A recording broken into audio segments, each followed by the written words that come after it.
Hi everyone, you're welcome to the third module, the third and the fourth module of Mobile DevOps Bootcamp. We're going to be looking at DevOps, DevOps 1 and DevOps 2, which is also basic and advanced DevOps. All right, can someone please respond to Mr. Dan?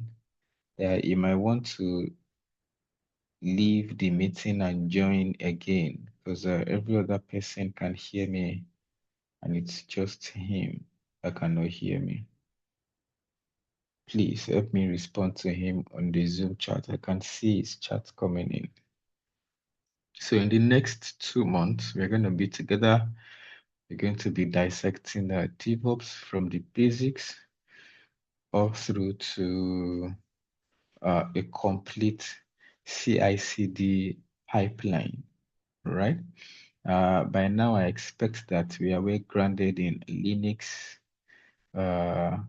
administration, especially the core topics that we need to know to advance or to excel as a system administrator or cloud admin or even associate architect. And I also want to believe the first consultant, Mr. Moyo, has taken us through some carefully selected topics in AWS and Terraform.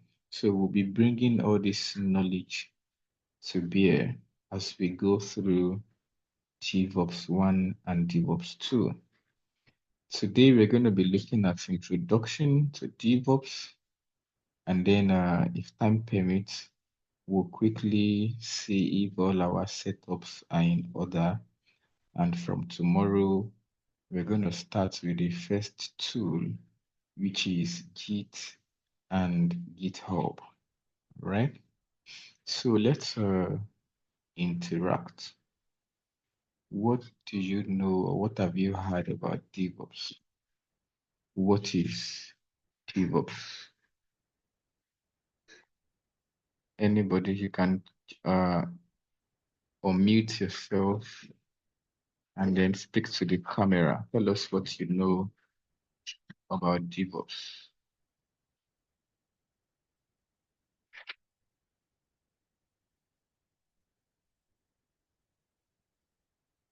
Is anybody sharing anything with us?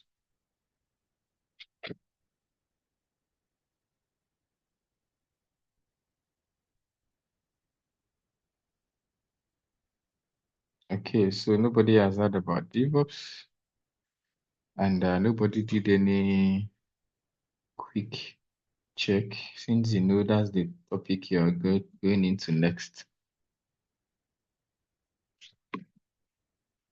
All right, let's move on. DevOps is a way of life. Everything in IT is always centered around an application, a solution, a program, a software, an app, whatever name you want to call it, it is a software or an application, or some other persons call it a program, some other persons call it, some other literature refer to it as an app or as a solution, different nomenclature, but the fact is it is around something, and that something comes in different names. All right. We are able to be on this call right now or in this class because there is an application, a program, a software, an app or solution called Zoom. If there is no Zoom or there is no application like Zoom, because there are other ones, TeamView, Webex, all of that, we would not be able to be doing this right now. Okay. Now, at some point, the developers, they wrote the software or the code for an application like Zoom. And when they were done, they passed it to the testers to check if what they've written is good. And when the testers gave them a thumbs up, they passed it to the DevOps guy to release it. Okay. So the real journey does not begin with the DevOps. The real journey begins with the developer. Okay. So let's talk about software development methodologies. Okay. There are two basic methodologies of developing a software. Can you hear me, everyone? Are we still together? Yes, Am can I hear you. audible? Thank you. There is waterfall methodology and there is agile methodology. Okay. Waterfall and agile methodology. Which one of these have you had before? Is there anyone here who has heard of waterfall or who has heard of agile methodology? Do you Yes, want to I've heard of share? Waterfall, I've heard of Agile as well. Thank you, sir. So do you want to share with us what did you hear about waterfall? What I know about Waterfall is that it's how do they call it now? There is a kind of a design that is in a way such a way that when you do iteration at one stage, you cannot go back again. You know, keep moving forward. That's the Waterfall methodology. But the Agile methodology is kind of allows for iterations, can go review backward and forward, and move, apply cycles and move forward. That is the Agile methodology. Beautiful. That's Mr. Atford, right? Yes, I'm the one, yeah. Thank you, sir. Right? Any other person wants to share what they know about these two methodologies? Yes. Can I Please go? go ahead. So with the waterfall model, the requirements are gathered at the beginning of the project, right? And after the requirements are gathered, everything else follows. The design, development, testing and integration, deployment, maintenance. No, sorry, before the maintenance is done. So at the point of, so nothing is changed until after delivery. The disadvantage of having that is that at the end of the project, the client or whoever the end users are can say, hey, this isn't what we were talking about. So because they never got the opportunity to kind of like develop the software or the solution or the app alongside you when everything was being done. So it's like at the beginning you get whatever your understanding of their requirements are is what you deliver to them. And if that is wrong, you have to go and start all over again. But with the agile methodology, there's constant review of what is being done. So there's room for presentation of your deliverables, right? So you can set like a weekly or like a sprint, which is like most times 3 weeks. You can come back and say, this is what we have. Does this meet your requirement? If there is a deviation from what the client was thinking during the requirements gathering process, it can go back and can tell you right there and say, hey, this is what we're saying. And sometimes with clients don't exactly know what they want until they start seeing your product being developed. That's one of the pros of agile methodology. So you go back to them, you say, this is what we have, this is what we've gathered, and this is what we think your solution is going to look like. You get the opportunity to have them provide their input before the entire project or before the entire solution is delivered to them. So it's like you're working with them along the way. So if you're failing, if you're going to fail, you fail fast, and then you go back to the drawing board rather than having the entire process. Maybe it might be a 6 months project. After 6 months is when you come back to the client and then the client says, that's not what we want. You've set your team back 6 months. And that could be huge from a cost, from a resource and cost standpoint. Excellent. Thank you, Mr. Henry. That was quite detailed. Thank you for sharing with us. Mr. Oluwapelumi, I thought I saw your hands up. Do you want to share with us as well? So, I wanted to ask a question about the waterfall model, but I've forgotten that I have a very a very intelligent colleague here. So before I even ask the question, Eri has already explained what I was about to ask. So I think for now, I don't. He has basically said everything. That's just it. Thank you. All right. So thank you for our very intelligent colleague, Mr. Henry, and Mr. Artford for sharing that a beautiful one. I'm beginning to feel that we're going to enjoy this session together if we continue with this level of participation and interaction, right? So, can you see the pictures I'm sharing? One says waterfall, the other say agile. Can you see it? I'm trying to show a picture. Let me be sure you're able to see the picture. Yeah, we're seeing your Word document, Yes, and it has thank you. waterfall and it has agile. Yes. Beautiful, thank you. So, let's put all of this together, right? The two contributions were on point. Now let's put all together now. For waterfall is a one-way, just as Mr. Atford rightly said. Here, the project at hand.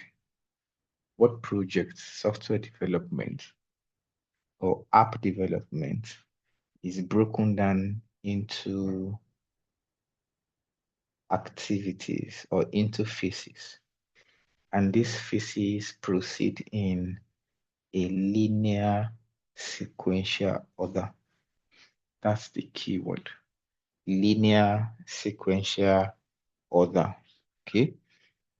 You break down the project activities into linear sequential order of phases,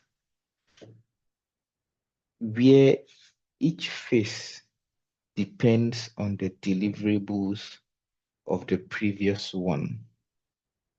Okay, so in project management, it is said to be F to S, finish to start.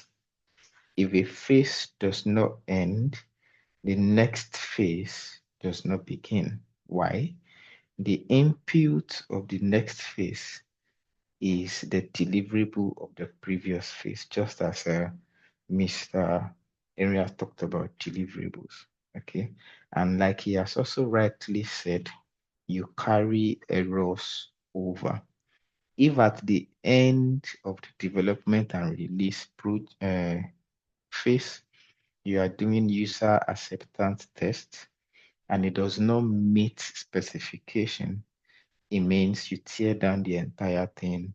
You go back and start from where you have identified the error, all right? And it is suitable for short projects, not complex projects, short projects that require lesser time to complete. Because in that case, if you have any error, you will not have to bother about, oh, we've wasted 4 months. No, short projects like something you can complete in 1 week, 2 weeks, all right? It has its own merit and demerit. So also is agile methodology as well. And that's going to be our first assignment. At the right time, I'll give it to us. Now, for agile methodology, it is a methodology that promotes continuous iteration of development and testing all through the software development lifecycle. What that means is, look at waterfall here. At analysis is just understanding, no testing is done. At requirement, no testing is done. At design, no testing is done. At development, no testing is done. The testing here is different from the testing I've been talking about. The testing I've been talking about at each of these phases is, are we still in order? Okay. The testing and integration here is of the what? Of the artifact that was gotten at the development stage. What artifact is, we'll talk about it when we get into code build. Okay. So if at deployment an error was spotted, or you spot an error here, then you go all the way back to the requirement and begin again. So there's a lot of rework when you make mistake here. However, in Agile, you see this is a loop, okay, which shows continuous iteration. Of each stage, you check if what you are doing is in order with the overall objective. And if it is not, you can isolate, correct, and plug it back. All right. It is a more flexible methodology. And that is why everywhere in the industry, and even outside the industry, it has been adopted. You hear agile method, agile process, agile this and that. Okay.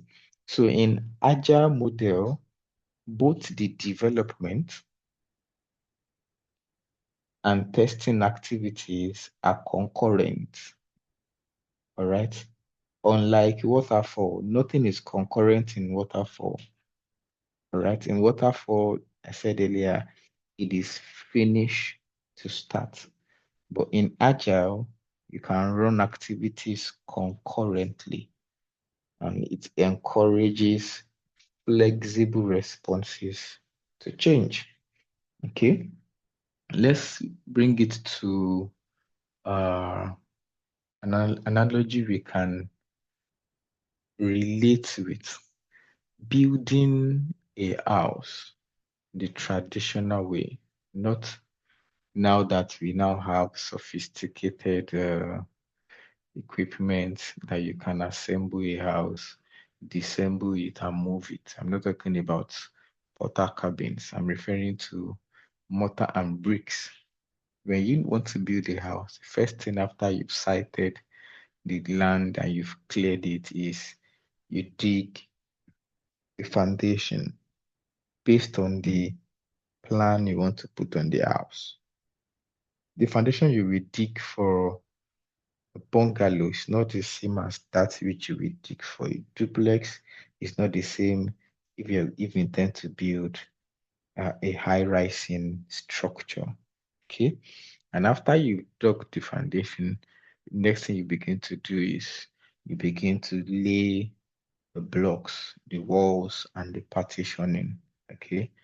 Then after that, you can now move into roofing. Okay. After you have roofed, you can now begin to consider doing plumbing, electrical works. Okay. Then you can now begin to say you want to cement the walls, okay, properly, and then you can now begin to consider interior decoration. All right. You cannot, at the level you go to the roof or the lintel, decide that, oh, I have enough money now. I didn't have money initially. Let's take this house to 10 stories. Waterfall is not flexible for that. Okay. Or, oh, you guys, just like Mr. Henry said, the developer builds for you based on his or her understanding of the project. Okay. If the owner of the building now come and say, what's this? I asked people to do 4 stories. Okay. And what are you doing here? Oh, we don't understand. They cannot at that point begin to mount the house to 4 stories because they've not built the foundation to accommodate 4 stories. They will have to go and rework the foundation. And in some case, they have to tear down the entire structure just so they can dig deeper. Okay. It is possible to now say, oh, okay, now that we've completed the building, let's see if it meets the requirement. If it does meet the requirement, good. But then if it now happens that after review, it was discovered that the house is sinking by few meters or centimeters per year, maybe after 5 years. I think that's possible. In this part of the world, we don't do it, but in developed part of the world, they do it. They do structural review. Okay, all right. And what is part of what they check is the foundation. Is it still solid? So they expect the height at the if at all the height will change, there is an allowable an allowable limit for which the height of the house should reduce. If it is reducing beyond that, then there is a significant flaw with the foundation. There's nothing you can do. You take down the entire structure. That is building a house. It follows waterfall methodology. Now, for agile, you can liken it to assembling a car. If you have been to an assembly plant before, or you've watched it on YouTube, you will notice that a lot is happening at the same time. Is that correct? Okay. While the machine is probably fixing the wheels, okay, there's another machine fixing the doors, another machine fixing the bonnet, right? And it is flexible to the point that you can decide to upgrade a 2012 Toyota XYZ to a 2022 Toyota XYZ. All right, that is agile methodology. All of this is part of the plan from day one that, okay, we will give room for changes. We will make this flexible enough that we might bring in modifications and updates and a new design. All right. However, like I said earlier, both have their own merit and demerit. Okay. For example, for agile, errors can be fixed in the middle of the project. Okay, for agile methodology, let's say something is wrong at testing. Okay, it is possible that I unplug testing, fix the error, plug it back.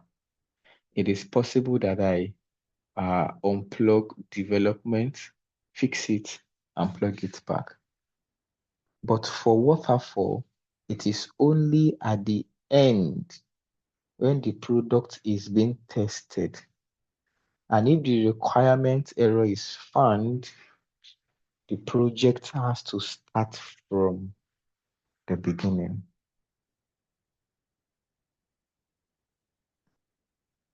Right?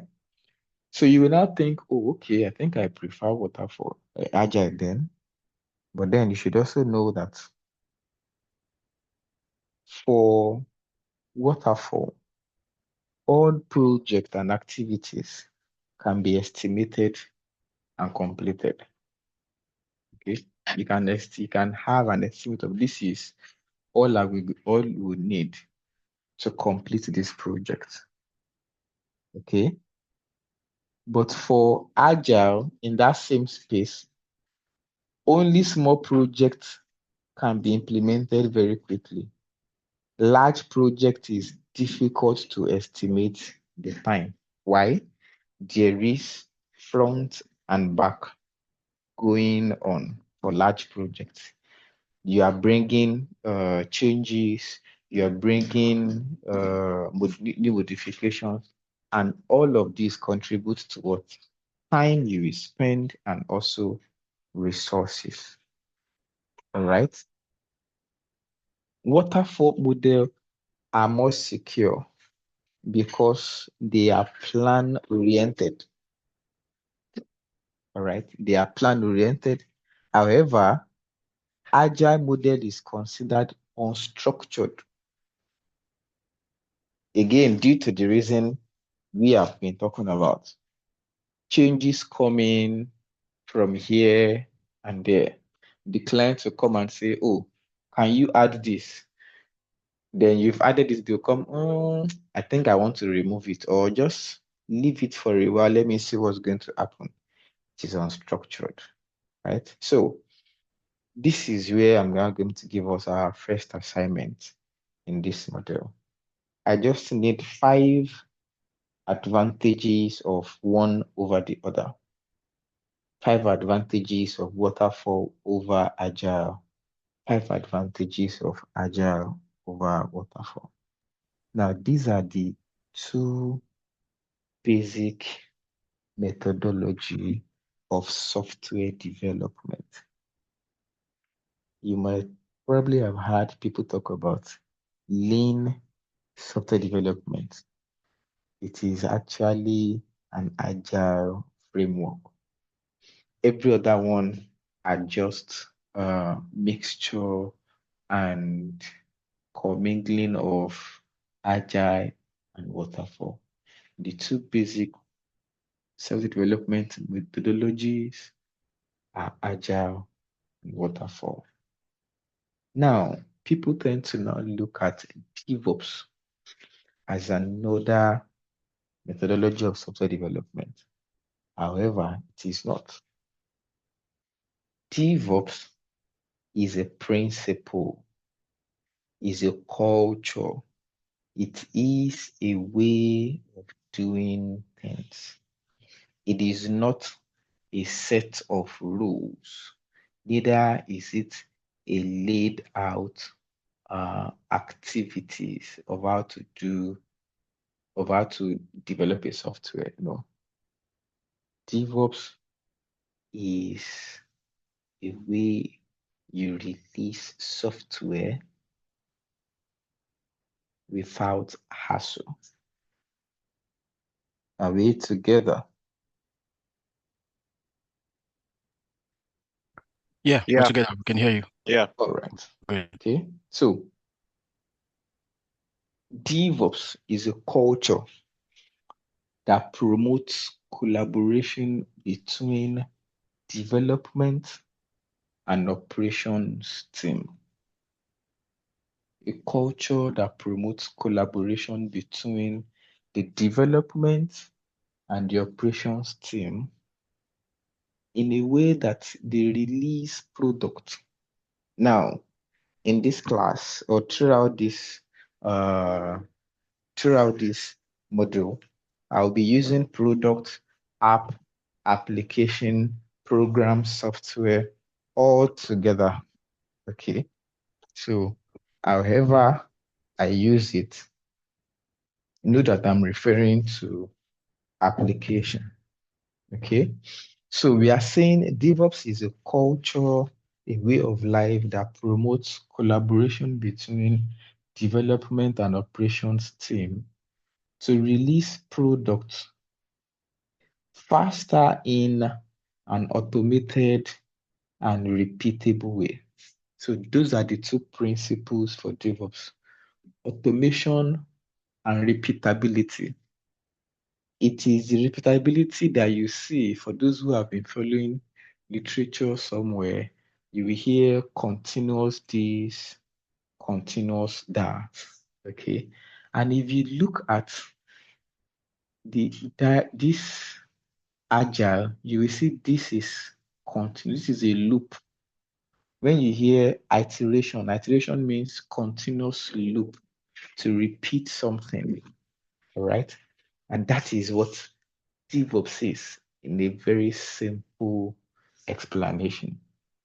Okay. The union between developers and operators to release products in a faster way, and it must be automated and repeatable.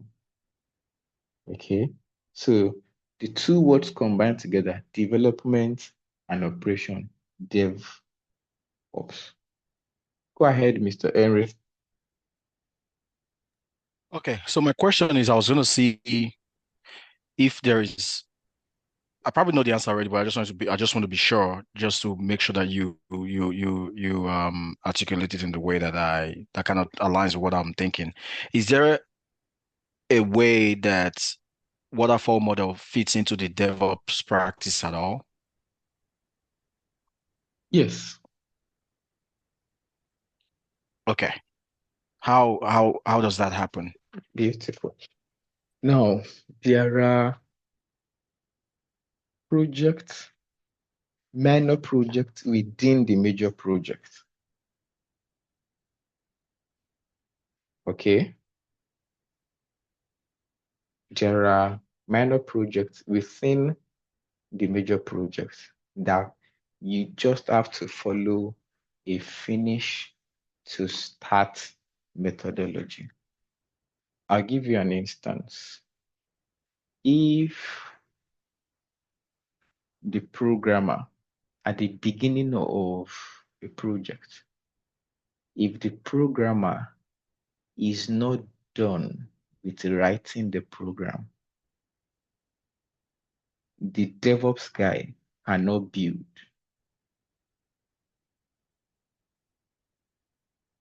Have you ever heard of code build before? Hello, is Mr. Yes, Henry yes, there? sure. Good, Yes, I can. good. So, Yes, I've read about code build all right. before. Yes. So, what the code, the DevOps guy would build is at the initial stage, at the subsequent phases, okay, is just to begin to make changes or modifications here and there. But at the initial stage, the first thing that must be available is the what? The code. So if the developer does not signal the DevOps that I'm done, you can now build. The work of the DevOps when it comes to building, as it concerns building, cannot begin.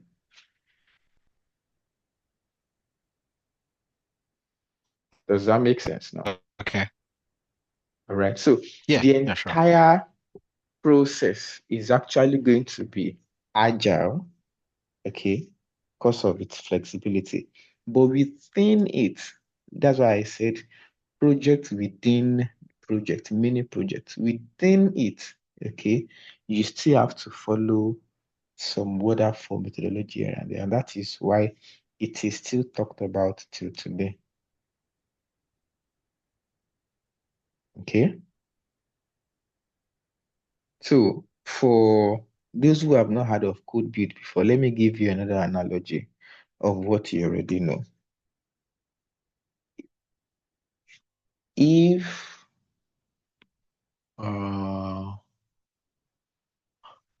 okay, it's going to complicate things. When we get there, I'll refer to this question again, and by that time you'll be able to answer it yourself. But let's just know that with the analogy I used to answer you now, at the early stage of software development and release, okay, there is still some element of waterfall being followed. You just have to wait for the developers to finish before you can say you want to build. Why?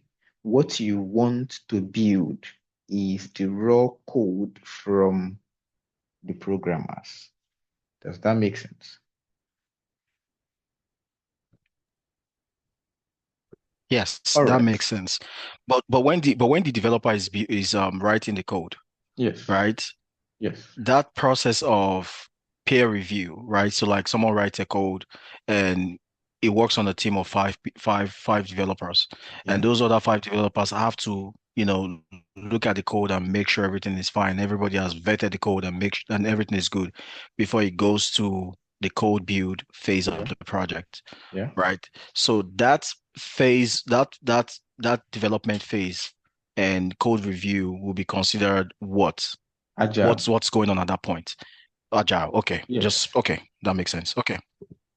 that's agile. So you see the intercalation now of both. Okay, so agile at that level, just to ensure that when the code build is building or when the tester comes to test, they are getting what? Something solid. Okay, just so that there will be reduction in the front and back time between the code build guys and the developers. Okay. Right. So the code build guys before they receive the code build guys before they receive the build the develop the The code, raw code. right? Yeah. The the raw code, yes. The developers would have to have done some internal testing. That internal testing, is there a room for it to be reviewed with the end user or with the client? No, Or that's not needed at that point? no. Okay. At that That's point, just there's no. internal, that's just like an internal testing. Okay. Yes, it's an internal check, and there's something we call staging. Okay, so staging means Yeah. within house, you check it first. Does it meet the standard of your client? Which is also an agile methodology as well. Okay, but you will Yeah. not This see it staging. can cascade, You will not see staging in waterfall. Nobody is saying, okay, let's go and check it ourselves. Is it meeting what we ask you to do? Okay.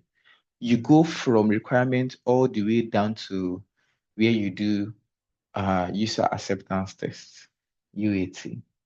Okay. But in Agile, there's an in-house what? In-house check. And that's what we call the staging environment. Your product it is a production environment, but not open to the public, not open to your client. It's just within you first. All right. So any other question before we Hello, move on? hello.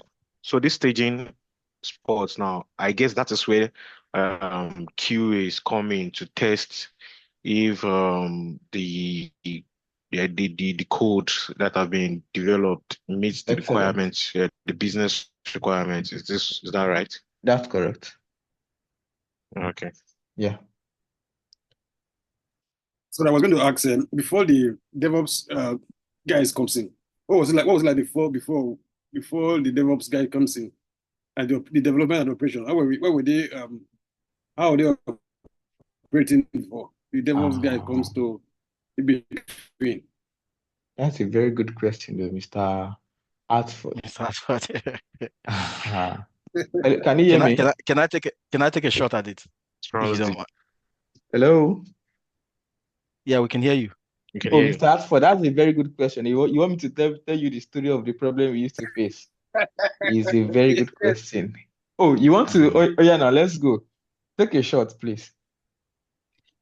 Okay, it looks like there's a lag because I said that a minute ago. Um, can can you hear me now? Yes, I can hear you now. Yes. Yeah, I can hear you. Okay, so from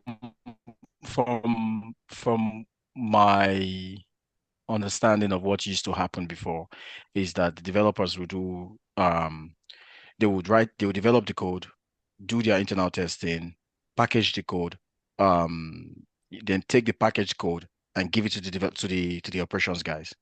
Now the operations guys will go ahead and then, install that solution, application, app, whatever it is that we're calling it now. Install that in maybe like a test environment. They'll build infrastructure, the server, whatever it is, whatever servers are needed, they do the installation, then they deploy it. Um, Most times or sometimes the developers don't even know what's going to happen during the deployment process, right? And the operations guys don't know what they are getting, right? So they just go ahead and install it, and sometimes the code may not have been built to it was not may not have been built efficiently, right? You might notice that after installing it, the memory on that server is just like, just no, there's been no room for them to work together in synergy. I cannot test. It was very time consuming. But having that whole practice where they're like working hand in hand and everything is just like going seamlessly, the CI/CD process, kind of makes it a lot easier and more seamless from that perspective. I don't know if I touched on everything, but I just wanted to give it a shot just to make sure that my understanding of it is a little bit valid.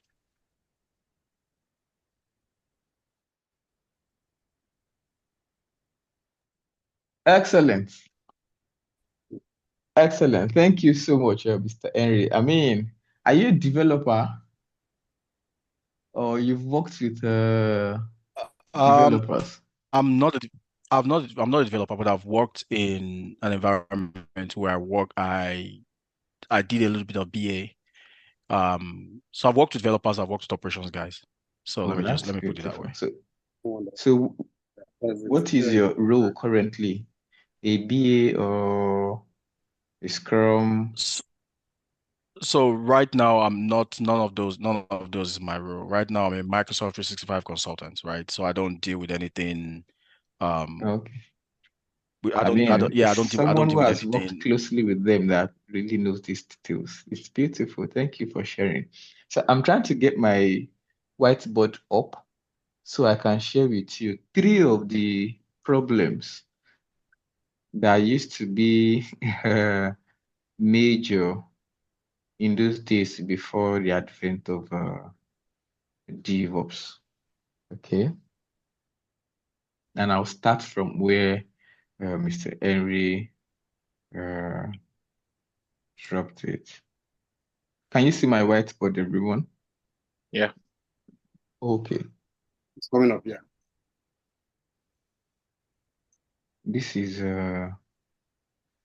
the development environment. Okay, don't mind my writing. I know this does not look like development environment. Even me, I disagree. So dev, okay. So let's say this environment is let's say it is, let's say they have here, they've installed Java 7, okay, and then it is 8 gig RAM, okay. It is also, let's say, uh, Red Hat Enterprise Linux. That's the operating system. Okay. And let's say it is a PHP 5.6. Okay. LAMP now. Linux, Apache, MySQL, Python or PHP. So we've talked about Linux, RHE, Apache.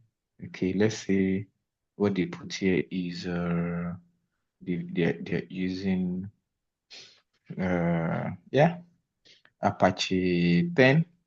Okay, and then the relational database, let's say they are using MySQL.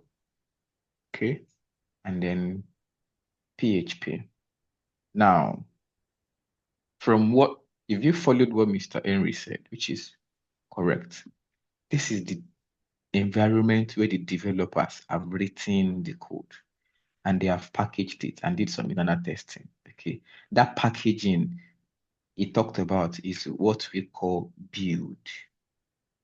Okay, the 1,000 or 1,000,001 line of code, you build it to have an artifact. Okay, and that artifact depends on the tool you have used to build. It could be in .jar, okay, or .war, or whatever building tool you have used. So the artifact is an executable file. So that's what these guys, developers, will not give to the operators, the operation teams. Okay. And their own environment here. Remember, this is Java 7. The environment here could be Java 11, okay? And the operating system here might probably be Ubuntu, okay? Or even Mac OS, okay? Or even Windows, okay? Mr. Lulakolemi, please hold on. Let me quickly finish with this, okay? I can see your hands. And then here could be Python, and their own database here could be PostgreSQL. Apart, remember this guy used MySQL. This guy might be using PostgreSQL. Then you now realize that after this guy's packaged, okay, and they told you they have built a secular application. By the time it gets to the environment of the operators when they want to release, the app that is secular now begins to behave spherical. And that's where the casala bursts. No, what you say you have done is spherical. What do you mean is spherical? On my system, it is secular. I said it is spherical. Come and see. Then the developers will come here. They release the artifact that this guy gives to them based on their own environment here and discover it is what? Spherical. Then these guys will say, okay, you get up, come to my own workstation, come and see.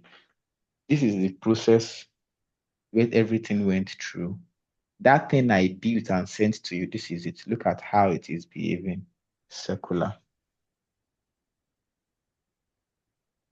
So there is software development environment what? Problem. Are we together? Differences, yeah. Yeah. All right. So that's one of the major challenges.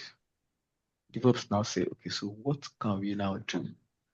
What if we containerize this application so that when it is being shipped, it is within the container.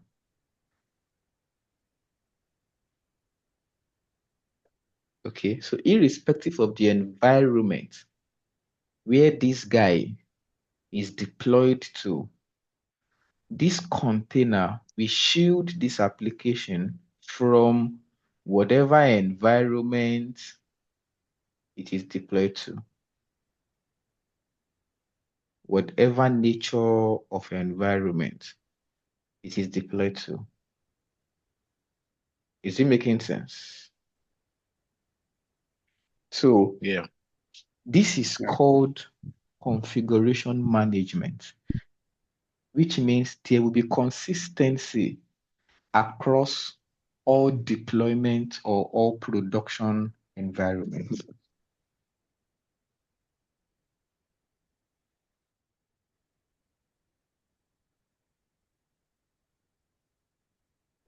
So did you say the application is containerized? That helps it to stabilize things regardless of what environment you deploy it. Yeah. I think he said it is sent out as Containers, yes. it is Okay. it is tested on whatever environment it is tested on. Development side is going to be the same environment that it will be on when it is pushed to No, it might operation not be. side. Hello? Irrespective of the operational environment. When you containerize, Beautiful. it will So it work might the not same. be the same. It might be that I have about 5 production environments I want to deploy this application to. So what I'm deploying is what? A containerized app. Yeah. So irrespective of this guy here could be Mac, this guy here could be Windows, This guy here could be Android. Okay. There could be another one that is Solaris. As long as on these respective servers, it allows containerization, I'll just be dumping this containerized app in them here. So the container will shield the application from the effect the environment of these various servers may have on the application. So in this case, the developers don't have to worry about what the deployment environment will looks like, right? So you don't have to Excellent. say, you know what, for my application, you have to install Java 11, you don't have to do this, all those, the prerequisites. They don't have to worry about the prerequisites. Just do your work, containerize it, and give it to the operations guys. Boom. In fact, in these days, containerization. So before, developers don't even containerize. But now that you are now using what's it called now? Docker. Yes. It. You now containerize. Or before the developers are very rude people. They just write and push to you. But these days very now, cocky people. Yeah, very cocky. but these days, I mean, everybody is calling their Right. bullshits, So you don't containerize, you don't pass the buck to my table. Complete your own end of the loop. Okay. So you're However, saying within the team as well, DevOps also do the containerization. that's what I wanted to ask. DevOps do the containerization because it is now discipline. There is now a fusion between two disciplines, development and what? Operations. Okay. So a DevOps person does not necessarily write. He doesn't. He has knowledge, but not a functional knowledge of coding an application. He cannot write a fintech app. No. However, he knows what goes in. Once you tell him, okay, these are the languages I used. Okay, he knows how to build and containerize such application. Okay, and also knows how to release it in a repeatable and automated manner. Mr. Atford. Yeah. Problem 1. Problem 2. It's easy to ask to, and I will share with you. See, after the developer has sent the code to the testers, at times it will take time for the testers to give you feedback. You either wait for them or you continue coding, the developer, I mean. If you continue coding and the code has bugs, by the time the results from the testers come back, you have to roll back what you have done while waiting for the testers to fix the bug in the code. Okay, so let's say you have worked a milestone 1 to 4. You send this to what? The testers. And you have to wait till they are done or you continue. So let's say you couldn't wait. You now continued 5 to 8. By the time the results come and there are bugs here, you will roll back all of this to go and fix because 5 to 8 is dependent on the workability of 1 to 4. All right. So how DevOps solve that is automated testing. Yeah, the testing. It comes to testing, give feedback immediately. You said? I said it comes to testing, give feedback to the developer immediately. Immediately. Okay. Okay. In Nigeria, they will say ASAP, quick. All right. Okay. Automated testing, you have tools like Selenium that does that for you. And it's a discipline on its own. And we are not touching that. I'm sure if you've looked at our, what's it called? A curriculum, a brochure, there is no testing. There is a broad discipline. Testers are like another proud people again. They are always a cog in the wheel of every developer. Testers and QA people. Okay. Should I give you one more or we continue? Let me give you one more. See, there is need for continuous feedback Development team, they need continuous feedback, which they were not getting before DevOps. So apart from the ones they generate, they also need to continuously take feedback from the application end users. And there was no continuous process for something like that. So when DevOps come, DevOps introduce continuous what? Feedback from customers so that the developer team can include it in their next patch and they can take it out. So there are kits or tools like Nagios that monitors the software as it is being used. You've heard of Nagios, you've heard of Splunk, okay? You've heard of Prometheus and Grafana. You may not have heard of it, but these are monitoring what? Monitoring tools, which we're going to look at Prometheus and Grafana. Okay, so they generate the logs. And if there are bugs within them or error within them, and send it to the development team immediately. Okay, and that is why you updated an app on your phone, and 2 days after, this is telling you there's an available update from your store again, either Apple Store or Play Store. Why? It has been incorporated that as you are using it, any error, it is being what generated and being sent to development team. Okay, so these are some of the challenges that were faced before introduction of what? DevOps. Okay. Are we together? Yeah, thanks, sir. All right. So now that we know what DevOps are, what DevOps is, we say it is a collaboration, is a culture, is a way of life, okay, that ensures collaboration between two disciplines, development and operations, okay, to ensure that software is released quickly in an automated and repeatable manner. Or however you want to do it, ensure it is automated and repeatable. If it is automated and repeatable, that is DevOps. Okay, so the repeatable is what you hear as continuous this, continuous that. All right, and that is what will lead us to talk quickly about DevOps lifecycle. I'll just brief shortly and I'll release something we can read to us.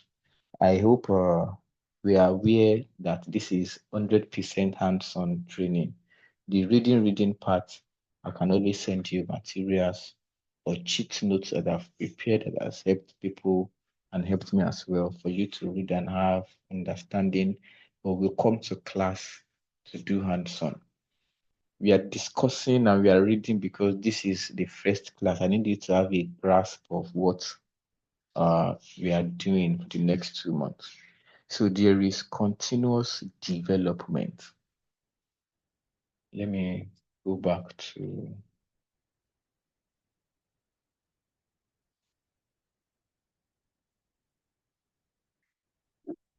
okay. Continuous development. This involves the planning and the coding stage. Look at it, planning and coding. Okay, so the entire development process is broken down into smaller development cycles, right? You plan and code. In DevOps, there's really no tool for planning. You will see here that there is no tool here pointing at planning. I hope you can see my screen, everyone. Yeah. Yes. All right, there are no tools here, and that's because this requires all the stakeholders to come together, sit down, and agree and have understanding of what they want to do. Okay, but the Scrum people, they will come and tell you, oh, we can use Jira at planning, no problem, right? Just for them to be able to monitor or to document what they've discussed. But really, as DevOps tools, at planning here, this is about humans agreeing on this is what we want to do. the development team. This is the tool we're going to use. This is the infrastructure we're going to need and all of that, okay? And then the coding stage, okay? The tools you are seeing here are not developers tools. They are DevOps tools, okay? Because at coding here, you probably will be expecting to see different languages. No. At coding, developers will agree this is the language we are using. But as a DevOps, the tool that is needed for you here are tools like Git, Jira, Eclipse.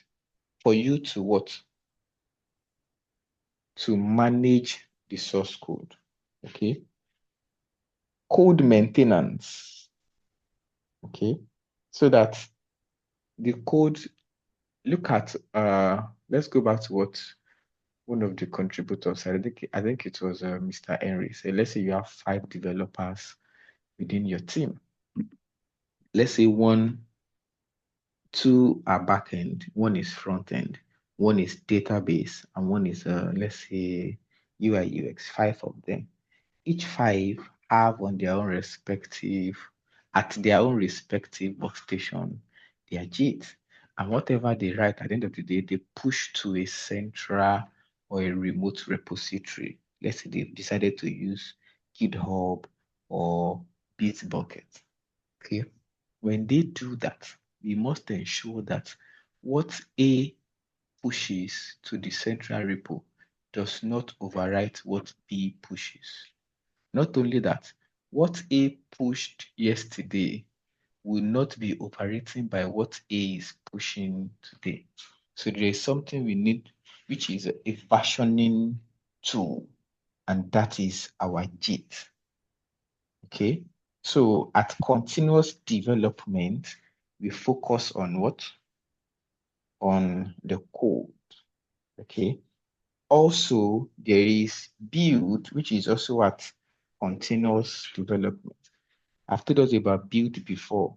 The plenty line of codes that has been written is packaged into executable files. Okay. And you see, there are different tools. There is Apache Ant, there is Gradle, there is Maven.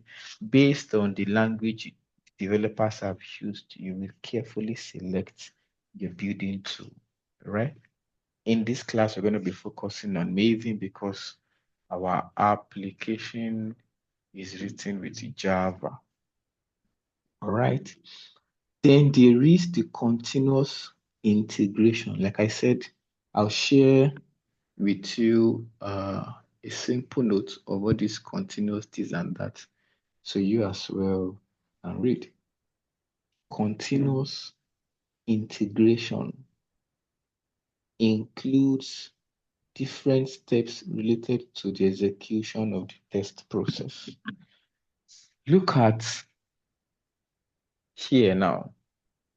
What do you see at integration? Middle. Okay. It is the one between the continuous development and the continuous deployment. This orange column, deployment, the blue, development. The fusion between both is what? Integration. And the tool we are focusing on at that level is Jenkins. There is Bamboo and Hudson, but these two are closed source tools. You have to pay to use them. This is an open source tool, right?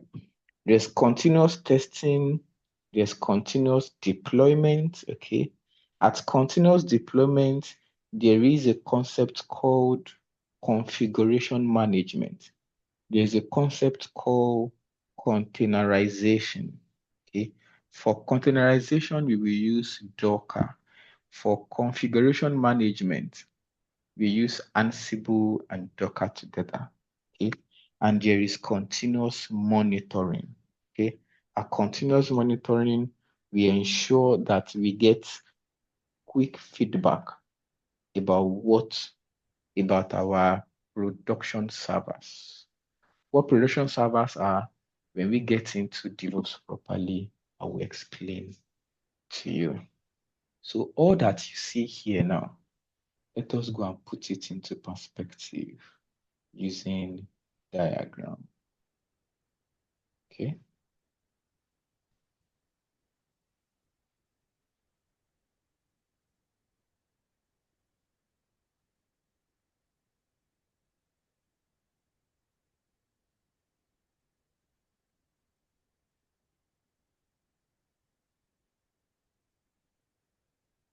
Can you see my whiteboard? Yeah, yeah. All right, thank you. Going to go up. Okay. So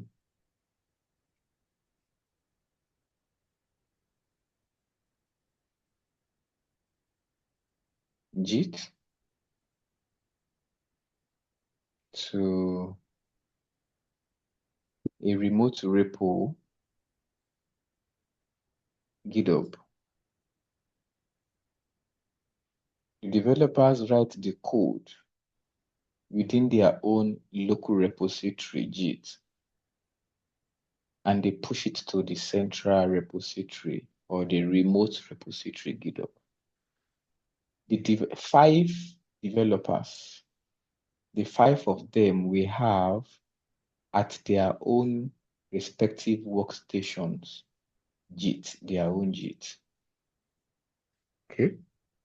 However, these 5 are connected to a remote repository, GitHub. At their own respective workstation, they have what we call local Git. Until they push or they commit what they have at their respective local Git to the central, or we call it remote repository, whatever they do remains local. Okay. So this GitHub is now connected to our continuous integration tool. In this case, it's going to be what? Jenkins. Okay. Jenkins is the corporate errand guy. Corporate in the sense that he's not running up and down. He just sits where he is and be calling different disciplines to come and play their part. Okay. So what he's doing is once Jenkins sends there is a push to the central repo here, he will first call Maven to come and what? Build. The 2 here is what? Maven. When Maven has built successfully, okay, and the build is successful, it then transfers it to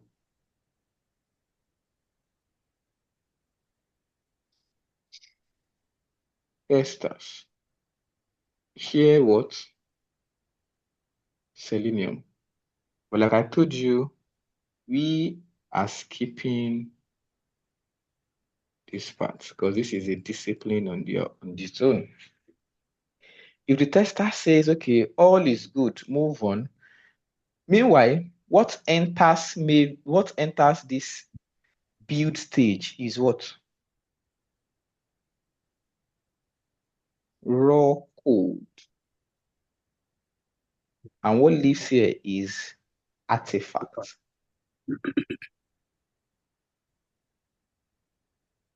Artifacts. Okay. So we have skipped this guy, right? So let's come this way. Since the Maven build was successful, we have artifacts. The next we are going is we want to stage. Staging is the in-house. Somebody talked about QA, right? In-house, we want to check.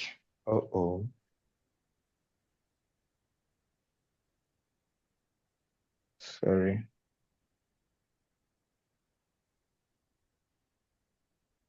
At in-house, we want to check if what we say we are doing is what we are getting, staging, okay? Depend on the language you have used here. Staging here, we can use staging directly on the server using Tomcat. You know, it is an app that we are releasing. It's not the same as a website, which you've been doing in AWS. This case is going to be a web app. Okay.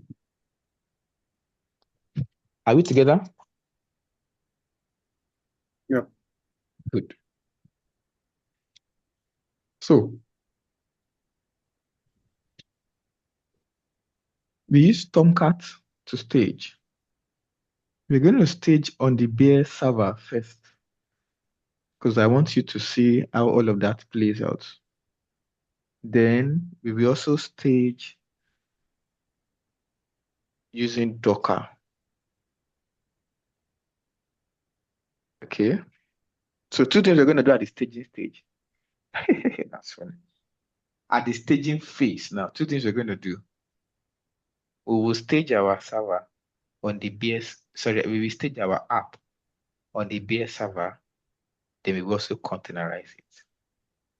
And of course, you know, there are situations, if you are dealing with simple application that is not going places, you might not need to containerize. Okay. But if you're dealing with an app that is complex, an app that has within it microservices, then you will have to what? Containerize. Especially if you're dealing with fintech applications. So if we successfully containerize and our app behaves the way we want it to behave, the next stage we go to is we deploy. Okay. We deploy using Ansible. You may deploy to about 3 different production servers. Okay. And we are done with DevOps 1. Now that's the basic DevOps. And by the time we deploy to Ansible, we will now also automate all of this. So this is what we are doing at each of these nodes. No, not testers. At Git, at build, at stage, at deploy. I will first show you how to do it manually. Then I will also show you how to automate. Why I'm doing that is so that if at any point you run into problem and you see error messages, because you understand how it works manually, you have appreciable knowledge of how to troubleshoot the problem. If I just take you into automation broom and you are faced with errors, you may not know how to troubleshoot. Okay. Before I move on, any question, please? Look at this seeming so simple, straightforward until we start. Oh, yeah, that's how it used to be. Okay, sorry, I want to ask a question. question? Yes, Mr. I want to ask a question. Oluwapolumi, Yeah, do you have any question? not yet. It's Okay, me that want to ask a question. please go ahead. Okay. So at what point did this develop one now does the developers get feedback that the code is not proper? They need to work on it. There is kind of continuous integrations. I think it's the testing. Oh, beautiful. So look at Oh, it's not shown here now. Diagram. testers. Yes. Testers will tell you if there are bugs within your code or not. Okay, that is one. Okay. In DevOps 2 as well, we will pass, as we are building, we're going to pass this artifact through SonarQube. And I'm trying to find out. Yes, that's understood. Okay. Okay. We'll pass through SonarQube. Now, SonarQube is a static code review tool. A what? Static code review Static tool. code review. In fact, smart developers, okay, especially those ones that used to work with Indians, because they know Indians can call your BS anytime. Before they tell you to go and build, they would have gradually run their own stuff through Sonaki. So they will know if there are bugs, they will know if the code is smelling or not, they will know if there are hot spots within the code, they will know if there are any repetition anywhere that is not needed. Okay. But in case they are not smart to know, for us as DevOps to ensure that the developer is not trying to use us to buy time by telling us he has done all he needed to do and he's trying to fix the error when he gets home and making it look as though it is the developer that does not know what he's doing. We are going to run the code through what? Static Sonaki. code review tool, Sonaki, and it will tell us if the code pass or what, or fail. If it fails, we will see the result. Okay.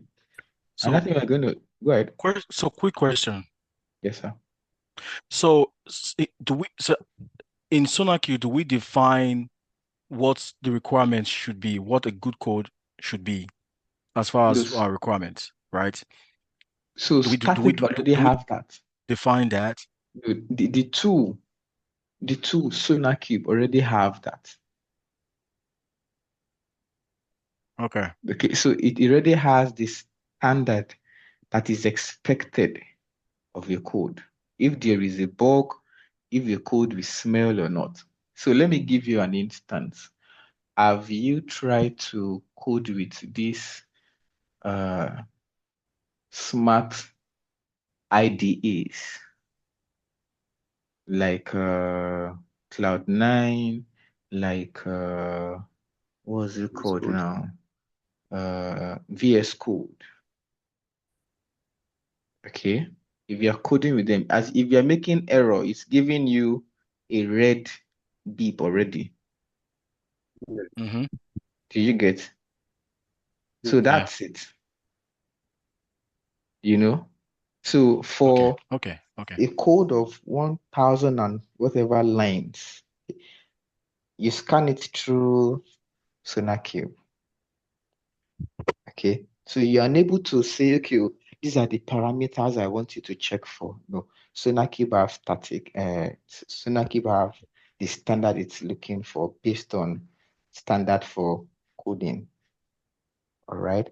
And it also has different versions, up-to-date versions. Does it make sense now? Yes, it does. All right.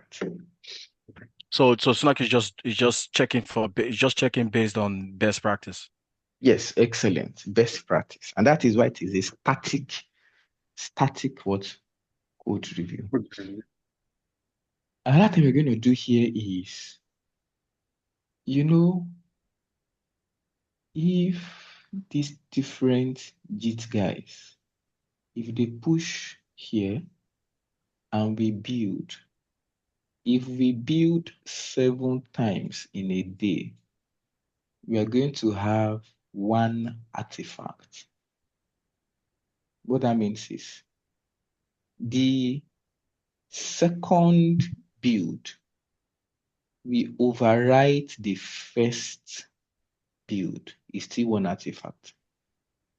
If you build the 3rd time, the artifact will overwrite the second artifact.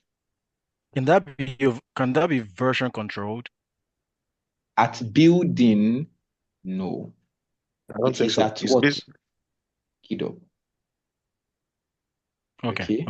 So what we now do to ensure that we can have the different versions of our artifacts, we will now pass again the build process. We also pass it through JFrog. Okay. There are many things JFrog can do for us, but in this, oh no, what am I doing? In this place, we are using it that as, means JFrog is under build. yes, sir.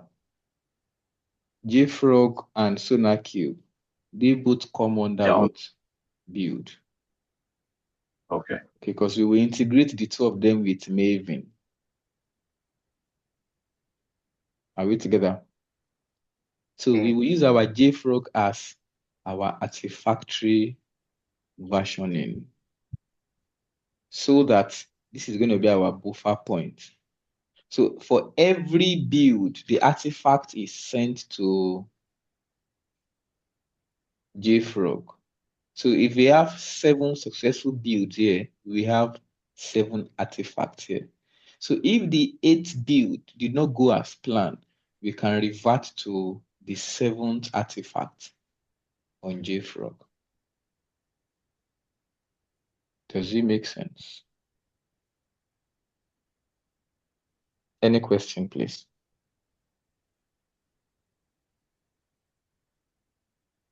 That makes sense. It makes sense. Is there any question?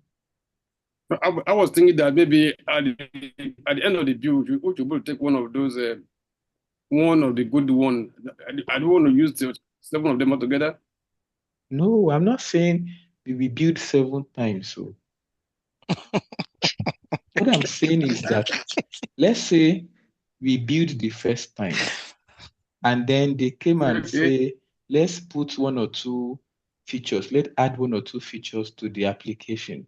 By the time they add the features through the raw code, we build again. That's the second build. Okay, let's say after 1 month, they say, okay, can we do some security updates? Okay, or let's ensure that the sign up page does not show 1 or 2 things. Or let's say part of the KYC, it will request for something. Or let's say, okay, we want to change the payment gateway from this PSP to another PSP. You go do all of that. Any changes or modification you're doing it through the what? The raw code. And the moment you touch the raw code, you must build. There's a mesh somewhere. There's a mesh somewhere. You get the merging the code somewhere to have only one that will pass through, right?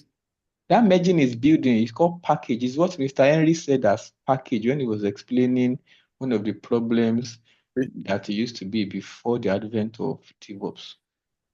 Okay. So anything you're doing, you go to the what? To the raw code and what? And effect it there. And the moment you touch the raw code, you must build, because it means that your artifact also needs to change. Is it making sense? Okay.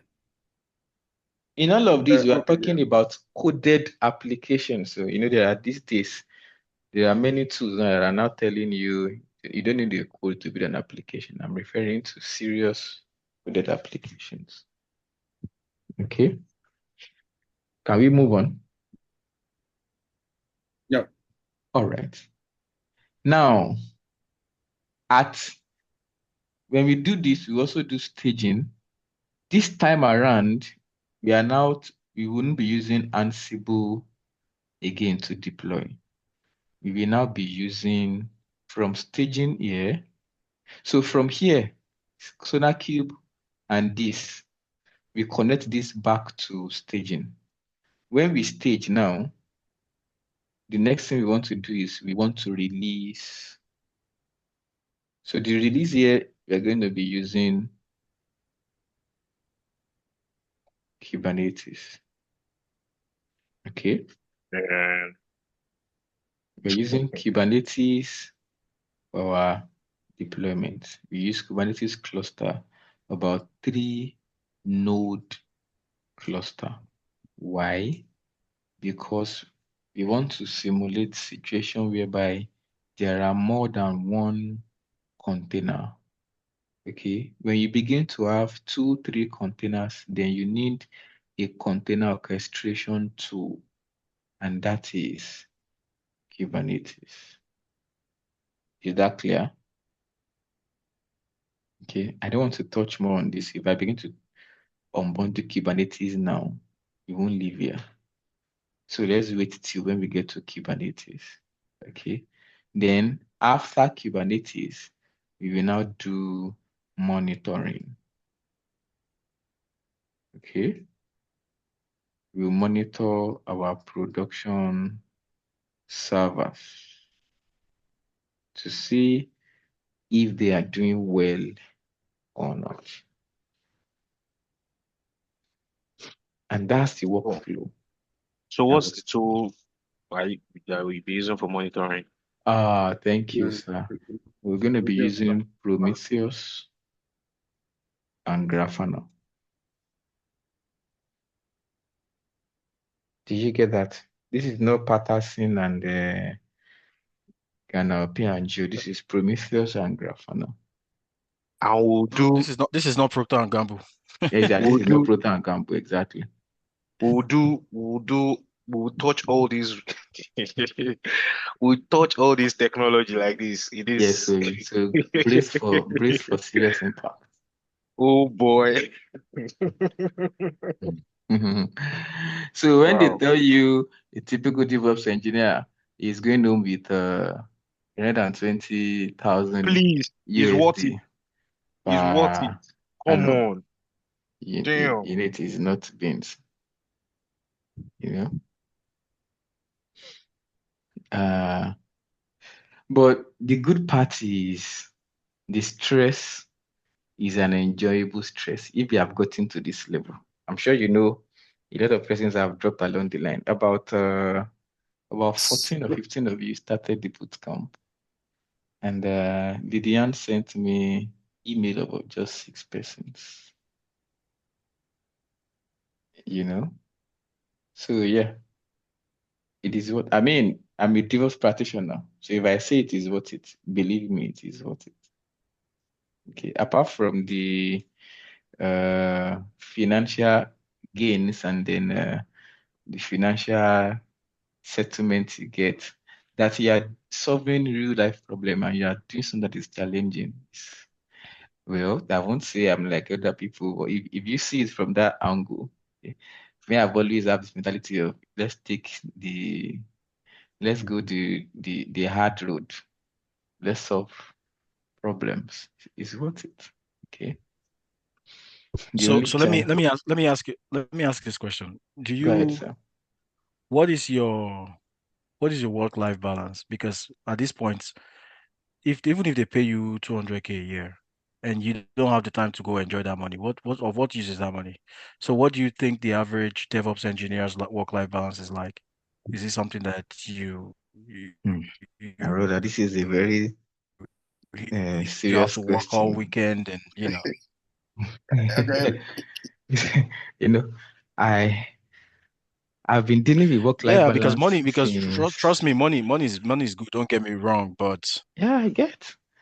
I have been dealing with work-life balance since 2011 when I got my first job with Guinness Nigerian PLC, Nigeria, Lagos, Nigeria. I mean, for those that reside in Nigeria and that knows Lagos very well, I think they will know Guinness in Oba Akran. Yeah, I joined them as graduate management I worked at training. Dangote. Oh, beautiful. So when they say work-life balance for a Yeah, typical person in the same one on our, I don't know if you know. Yeah. if they say work-life balance for a typical Nigerian man that has family, your balance is your family, right? I might be wrong, but for me, balance is your family. Your own is what you get, what you take on the spot. So when I mean what you take on the spot is you don't wait till a big day to enjoy what you need to enjoy. Wake up, eat good food, and take the day on. And when it is time to sleep, get good sleep. You will notice I didn't say sleep at night. Hello, are we there? We can No, we hear Can you have you. hear you. me? Okay. I can Yes. hear you. So when I say it's time to sleep, for me, when it's time to sleep might be after 2 days. Okay. And I don't allow anything to bother me. Even this DevOps, I've been trying to release an application with 2 Indians for the past 2 weeks. We just had a major outbreak on Friday. So, sorry, did I say outbreak? A major breakthrough, please, not an outbreak, on Friday for the past 2 weeks. Okay. And even the Indians have not called me since then because we knew the moment we solved that one, everybody go and rest first. All right. By Monday, next tomorrow, we'll pick it up again. Okay. So for me, work-life balance is not something you plan for. It's something that you incorporate into your everyday activity. Yeah. If you are able to snatch 2 hours nap, take it. Okay. If you are able to snatch good food smoothie by your table work desk, take it. That is what is yours. Okay. Because for real, the houses, the cars, they are not yours. Mhm. And importantly, protect your mental health and enjoy what you are doing. So what I do is I plan to enjoy what I'm doing at every point in time. If it's going to frustrate me at that point in time, I leave it. Yeah, and even my wife knows whenever I'm around, okay, because I'm sort of a nomad. Yeah, I'm in Nigeria today. I'm in Netherlands tomorrow. I'm in Angola because I work offshore, so I move around like that. Okay, but she knows that when this man says he's getting a rest, I shut down everything, turn off the phone and all of that, and I'm getting my rest, no matter what he offer me money. Mm-mm. And the moment I tell you this is stressing me, what I'm trying to tell you is I'm about to drop this thing is stressing me. Not drop like that's all. No, drop it and come back later. I always give instance of how you will get there in DevOps, how a single dot, I was going to build a container, right? Docker build flag T, followed by the name of the container, and then dot, how I missed a single dot and I troubleshooted for 5 hours, traced everything from A to Z about 7 times. I didn't see this dot. By the time I finally realized I was at about 5 hours, I slammed my computer.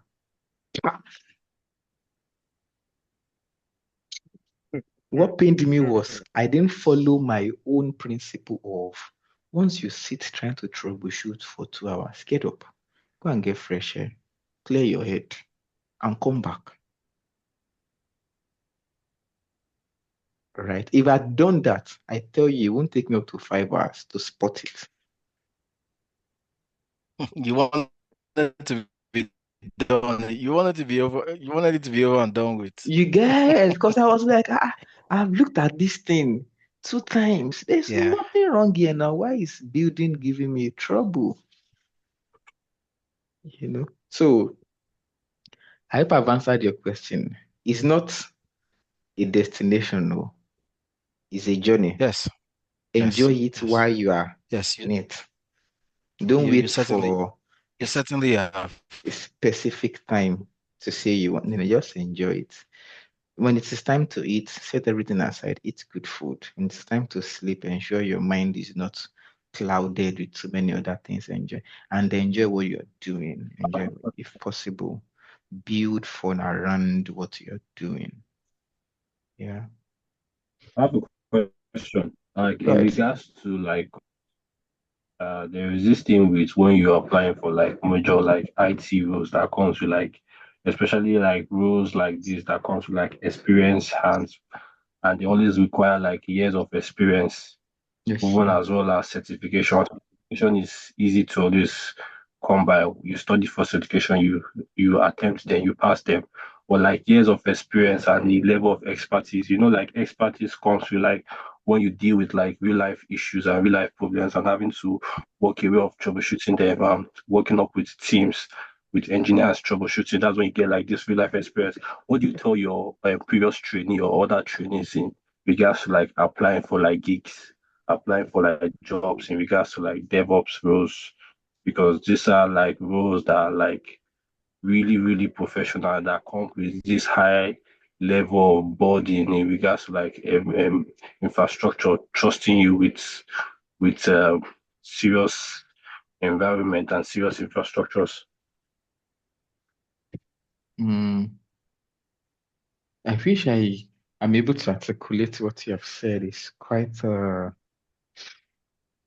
okay. So let me let me try to see if I get what you said, sir. Are you asking what do you tell prospective employers about your experience set? Is that it? Yeah, your experience sets, yeah. Okay, In so regards to and how okay. do you prepare for this role and how do you kind of like overcome this kind of like thoughts in your head?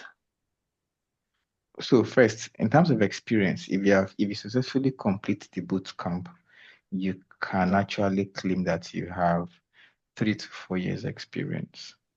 That's one. Two, what builds your Confidence. what builds your confidence is how many of projects have you laid your hands on and have you done by yourself? Okay. I'm always big on when you're done with the boot camp, you are now in the transition phase between you've learned and you get into the job. A transition phase, most people just keep applying and interviewing. They forget to on their skills continually. Okay. You must continually what? On your skills. Okay. Uh, how do you overcome thoughts of there's this word English people use, imposter syndrome. Is that it? Yeah, imposter syndrome. Yes. It's just inertia. The moment you're able to break the inertia in your head, that's me. If you attend one interview, okay, irrespective of if you've done well or not, do not stop. Keep applying, keep attending interviews. I know a guy in 2012. He will not stop attending interview and he will always come to class to come and tell us about it. The first one, he was bounced and he will laugh at himself. We will also laugh at him. By the fifth one, when we come to class, the first thing we will ask him is, Mr. Uche, any story? He will tell you, my people, there is story how the Indians will do a lot to him. Okay. Gentlemen, the eighth interview, he hit it. And we were in class thinking he was just going to tell us another vocabulary he had during an interview and how Mr. Bafemi has not taught him that one. So he could not answer them because I did not teach them. At the eighth interview, and he said, I got the job, guys. Everywhere in class went dead silent until I broke it with congratulations. You know, I remembered clearly his fourth interview. He shared with me everything an Indian said to him, how he was demoralized. And I told him, see, leave human beings to be human beings. As long as you're determined, you will get what you're looking for. And he got it. Okay. And now I want to share with you just today, but I'm trying to see how I can hide the other texts that may not concern you, but don't worry. It is where's my Zoom? Okay. So Share, continue screen. I just want to show you something.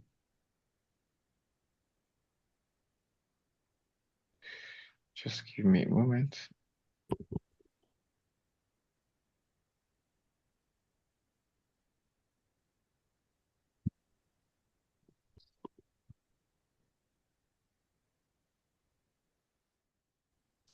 All right.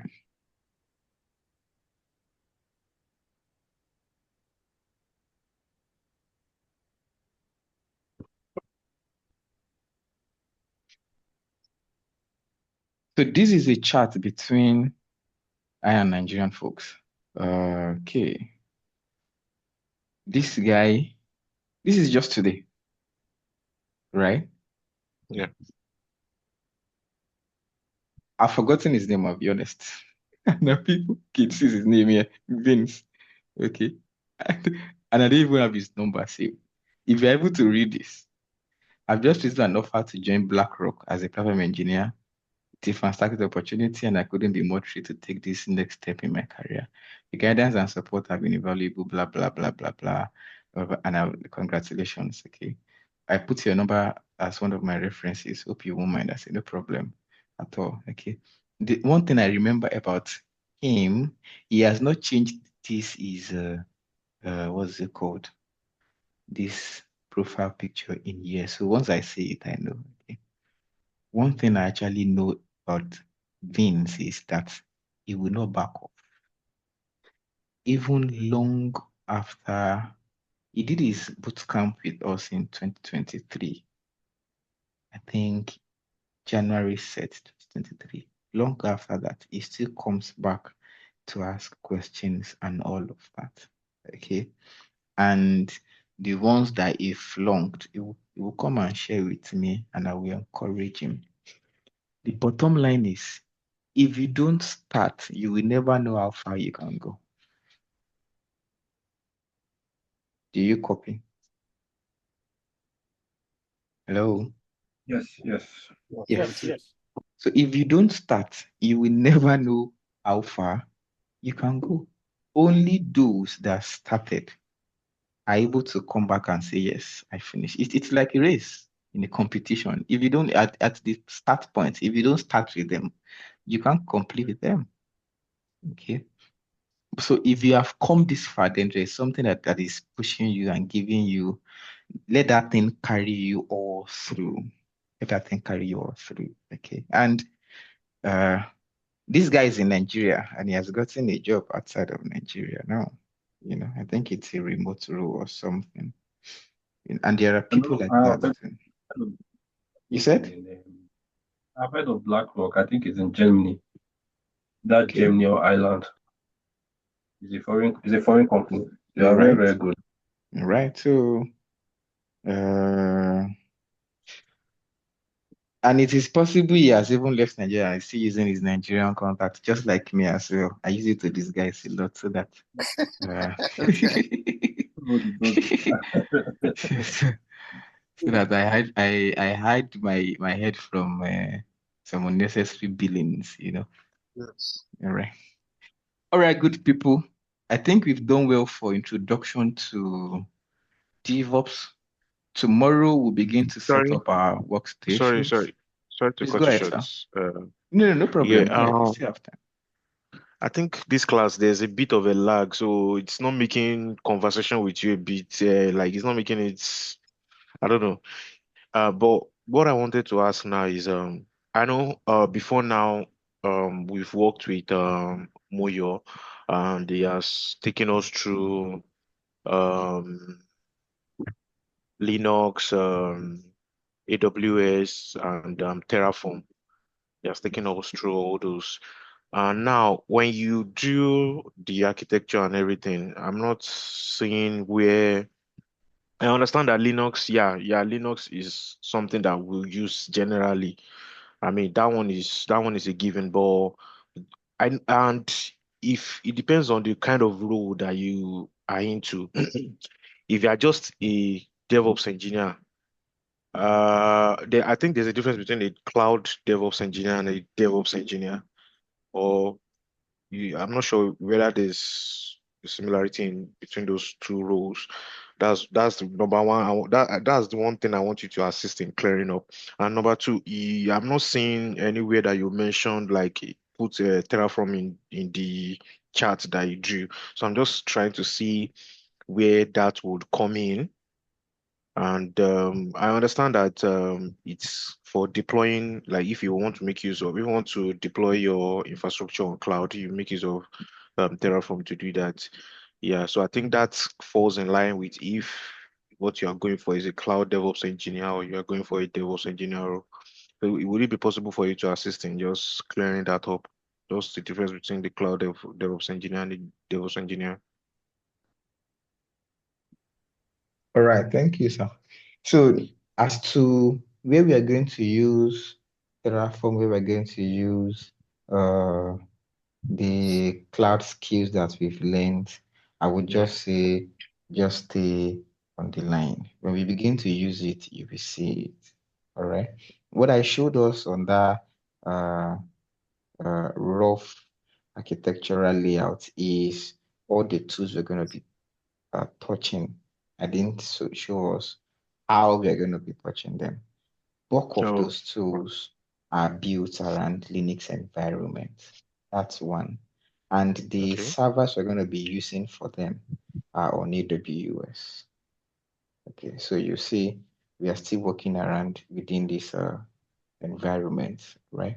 Now, the difference between a DevOps engineer and a cloud DevOps engineer, a DevOps engineer is that person is the person that releases application in an automated and repeatable manner, right?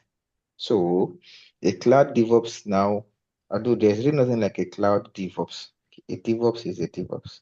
What you can now say a cloud, if you're trying to coin it, is that the infrastructures the DevOps will be using are all in what? Are all in cloud. Okay. Because it is also possible that these infrastructures are on-premise. Are you Yeah, aware? yeah, So when yeah, you now yeah. say, so there's really nothing like a cloud DevOps. Okay, so but So if you want to I say think, a I generally, think, I cloud think, I DevOps, think it's cloud slash DevOps engineer most times. Cloud support okay, engineer slash I've DevOps. So seen that I've seen aha, cloud DevOps engineer okay. So role. I've if seen that's it, it means that all your infrastructures are in what? Are in cloud. All the cloud. servers, okay, because all those tools, Maven, Tomcat, JFrog, SonarCube, Docker, they are all going to be installed on servers, Yeah, resided. okay? And those okay. servers could either be on-prem or what? In cloud. In the Cloud. cloud. It could be Me, virtual I think servers, about is in all right? regards to cloud engineer roles that have like DevOps features See, comparing to mostly these normal days, DevOps. because of the stiff competition in the industry now, you even see a solution architect doing DevOps role these days. Yeah. Yeah, I've seen a role for a Linux server administrator, and he's asking about Kubernetes, and he's also asking about Docker, and I'm like, what's happening? And that's why I do encourage people when you come for boot camp like this. Some people will choose to. I know a lady in Germany that dropped her Terraform. She said she's not doing DevOps. She did Linux, she did AWS, People and she did Terraform, and she people get dropped. people get job opportunities. Sorry. Hello, can you hear me? Yes, please. Yeah, people actually get job opportunities just based on your knowledge of Terraform. I mean, Of based on how course. comprehensive your knowledge is when it comes to using Terraform. So when it comes to this tech field, honestly, I just pray that I pray for all of us that we don't get to experience Nigeria when it comes to this tech industry. But sometimes, I don't want to just limit everybody, but sometimes it can be inevitable. And well, sometimes some people can be graced enough to just get a foreign opportunity. But the thing about these foreign opportunities is they don't do jack of all trades. It's a very they try to like streamline your Streamline. task. They will not tell you that you should come and do front end, back end, and yeah, basically. But you know, the good thing They will about not tell you the best all time, but those ones that do I don't. jack of all trades is they will build you, they will help you, you know. I know people They are prepared for anything. that works with the Google, Facebook, Netflix, Twitter, and then there's someone that all he does was to just go and manage the comment section on Twitter. And by the time Twitter is leaving Ghana, the guy became redundant. He didn't know about other things. He had to come. I met him in, how did I know him? I met him in a boot camp. Now that is. I taught for a school in US, DevOps 312. That was where I met him. And that was where he was sharing his story. Okay. It's the same thing as if you are to be a petroleum engineer in Nigeria. After I left Guinness, I joined the company. Okay. And it was a servicing company, petroleum engineer. We did everything in petroleum engineering. I went to I mean, there is hardly any field you will call in Niger Delta that I've probably not been into. We did all. So the next role I got with an E&P company, they were like, Oga, only you, this is what you put in this your CV, is it possible? But when I was sharing my experience, they were stunned. Okay. So although I now do a streamline role in oil and gas now, but at the early stage of the career, I did all, which is good. I know of a guy in Atlanta that came into my boot camp and they were asking him to do database, do SRE. He applied as SRE because a DevOps engineer can also be an SRE. But when he got on the job, they trained him on database. They asked him if he's willing to because they've seen his capability, what he knows. Okay. And he accepted. And this guy is now holding down 3 solid jobs in the US, working from home. So yes, to streamline is good. But I'll be honest with you, if at the beginning of this, except for those who had already been in the industry, okay, so I know someone, I mean, we used to have in 2021 many Scrum Master come and say they want to do DevOps. They're already in the industry, so they can streamline it. But for someone who's just getting into the industry, don't say, oh, okay, all I want to do is DevOps or all I want. As long as it is within the umbrella, the scope of what you've learned, go for it. What I would not say is, okay, you've learned DevOps. Tomorrow, you now see a job on auditing, IT auditing. You now want to jump into IT auditing again. No, that one, I have my reservation about that. Okay. But within DevOps, you probably can function as a cloud administrator, a server administrator, a SysOp, an SRE. Within that range, I mean, take it. And don't run from work. I know a lady, a pharmacist, turned to IT in New Jersey. This lady learned everything. And her first role was with a startup. She did documentation. I mean, she spoke to clients. She she will always come back to me and say, can you quickly review this for me? Let me see this. I will just say, it is fine, move on. And then she will still look at what the developers are doing. And by the following day, she's going to release the application. All right. She has moved on from that job to other ones now. But all the experience she gathered from that will always count. Okay. So Mm. if what So what are the what are the roles that you recommend that we look for, like we look Cloud into? administration, Okay, just cloud administration. Okay. solution architect, Okay. server system operations, site reliability engineers, DevOps engineer, you Okay. know. This guy that said platform engineer, I've been hearing of platform engineering. I just took it as another nomenclature for cloud platforms. You know, Yeah, infrastructure. infrastructure. Thank you, sir. Sorry, I missed some of the ones you mentioned. Sorry, those titles again. Sorry. Cloud administration, SRE. SRE, site reliability engineer, DevOps engineer, cloud solution architect, Cloud. solution architect. Wait. Yeah. Cloud solution architect. Okay. Yes, sir.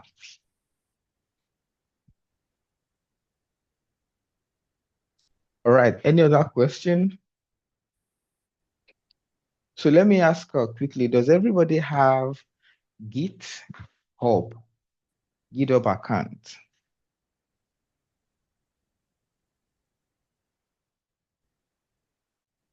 Yeah. Okay, everyone Yes, I has do. GitHub account. That's good. So everybody have VS Code. Yeah. I do. I don't have GitHub. I have VS Code. You don't have GitHub. Okay, so I'm minuting No. that down. But everybody have VS Code. That means that's where we are going to be starting. We need to really take it up. So I don't even need to ask. Everybody have AWS account, VS Code. obviously. Right? Okay, and your AWS account is not up to 6 months. Okay, because they're going to be touching on so many things in the AWS account. I just want to be sure if you still have access to free tier. Now, this is DevOps, gentlemen. We are going to be using some servers that are not covered under free tier. Okay, so the way to minimize the charges, it will be stop and start. When you're practicing, when you're done practicing, stop the server, then start again when you want to resume practicing. If you follow that, at the end of the month, you may not incur up to $10, $15. Okay. But if you are so used to free tier that you leave it running, not in this model, the reason is that some of the tools you are learning, the free tier instances will not be able to host those tools. Kubernetes will not work on T2 micro. It is there before you launch it to tell you it must have, the requirement is 2 virtual CPUs, 4 gig RAM, and that's not T2 micro. Okay. Then we will also be combining tools on a server like JFrog and SonarQube will be on one server. Jenkins, Git will also be on one server just to reduce the number of servers we will need. Docker, in fact, Jenkins, Git, Maven, those three are on one server. Docker, Ansible, Tomcat, those three will also be on one server, the staging server. So you see, we are trying to reduce as much as possible the number of servers we need. And that's also the beauty of cloud infrastructures. Okay. So it's going to be an interesting ride.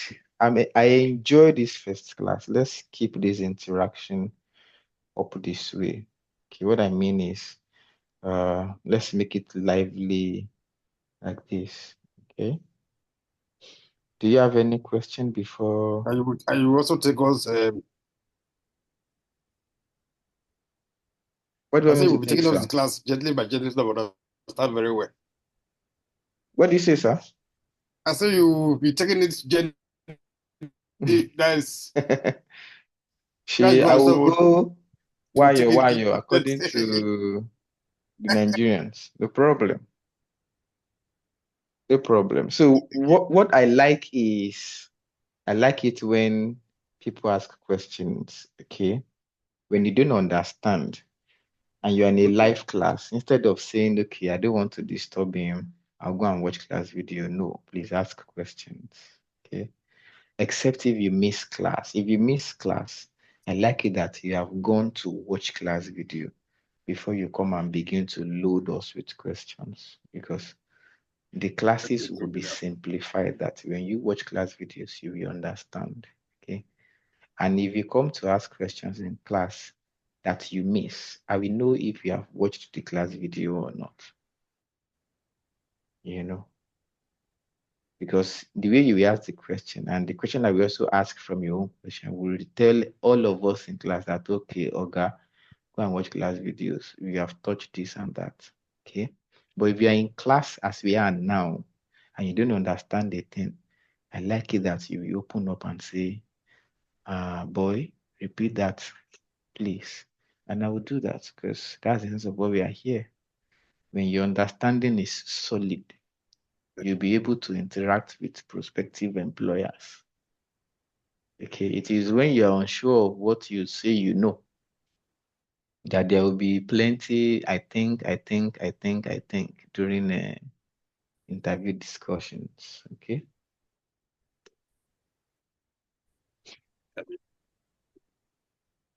All right. Thank you, So would it everyone. be possible for you to give us something, I mean, like what to prepare for towards the next class?